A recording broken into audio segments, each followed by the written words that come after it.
Welcome back to 5 Minute Futures, sponsored by CME Group. Today's topic is gold, because gold's threatening a break below $4,000 an ounce. Why do we care about that number? Round numbers are psychological. They become magnets in fast markets. They attract stops, headlines, momentum traders, even dip buyers out there. With gold holding at 4,000, the market has a psychological flavor to it right now. But if gold starts to break below 4K, the conversation will change. Traders are going to stop asking how high can gold or when does it rebound, and more about where the next pocket of demand will show up. The challenge for us here is going to be product sizing. Gold futures are a big product. GC is an enormous product. At 100 ounces, a $1 move in gold is worth $100 per contract. Around $4,000, that's around $400,000 of notional exposure. It's a great product with deep liquidity, but it's too large for a large range of short-term traders who are just trying to scalp a breakdown.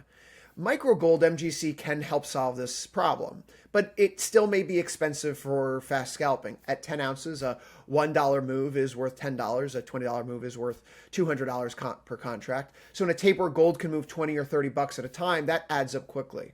So for today's product, we're going to take a look at one of the newer CME offerings, 10Z.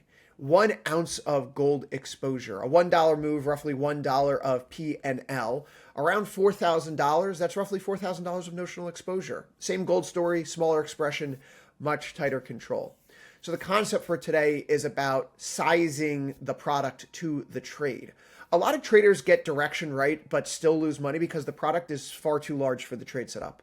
Gold can be clean and ugly on the P&L if the contract size is just too big. So finding the right product lets you stay patient. The wrong product choice forces you to react even if the market is doing what you think it should be doing.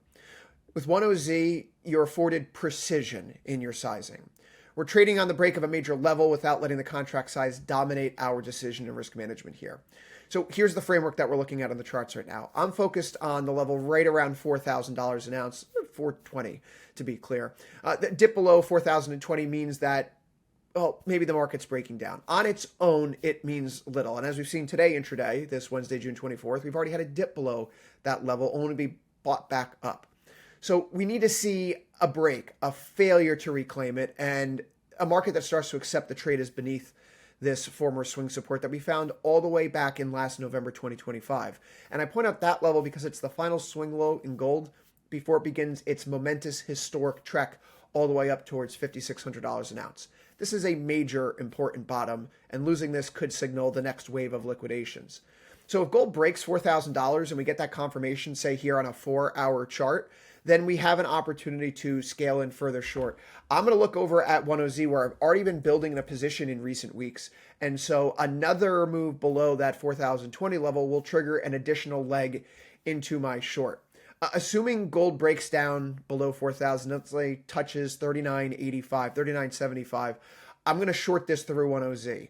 The entry is going to be a failed reclamation here, which is not what we're seeing play out on our chart so far, which is why the trade hasn't yet been executed.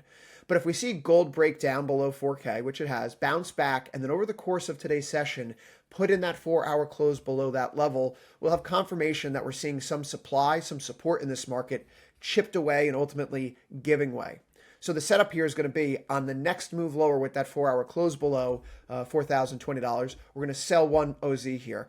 I'm going to set a stop at we'll call it the 1-day moving average right now on this chart, which on this time frame is going to come in right around 4,095. A 4-hour chart looking at a 6-period moving average gets you where you want to be. And if we trade above that level, then we're clearly breaking the recent downside momentum that's triggered this next wave of selling.